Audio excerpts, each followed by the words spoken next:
Beach Boys. Again, Good you one. don't Good want to one. listen to that much Beach Boys, but what have they got?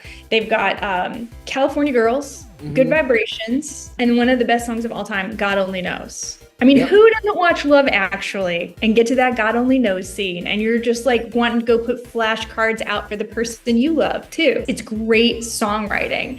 So, Brian Wilson and the Beach Boys. That being said, I don't want to listen to more than 30 minutes of it. So Jen, that's actually closer to my Queen take than I think we would either of us would recognize, because like as part of getting into all this music and getting into all these discussions and things like that, I started like looking at, by the way, this all started because my daughter, who's 11, really wanted to deep dive into music and music history and learn about it. And so we got into like the greatest band of all time conversations. That's the way kids start, right? And so like we started talking about the best bands of all time, and it's shocking how many of them are non-American.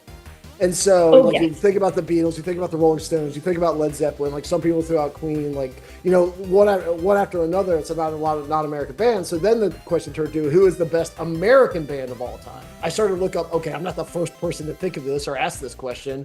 And when I started looking what other people started listing, the Beach Boys is almost always like towards the top of the list, like 1, 2, Really? or 3, which blew me away. Like they wouldn't be in my top like 20 or 30 just personally. There's no shots at the Beach Boys. It's like I don't associate them with being that great, but like the popular culture out there is like best American band of all time. They make you feel good and they're nostalgic. Like they put you to a place, right? You hear Good Vibrations, you hear California Girls, and like you're strutting, you hear Kokomo. And I wouldn't say they were great if it weren't for that song, God Only Knows. It's like that one that kind of elevates them. The lyrics, the music, and Brian Wilson was a great songwriter. I wouldn't put him as the greatest American band of all time. I have my own take for that, but I would take them for a 30-minute band.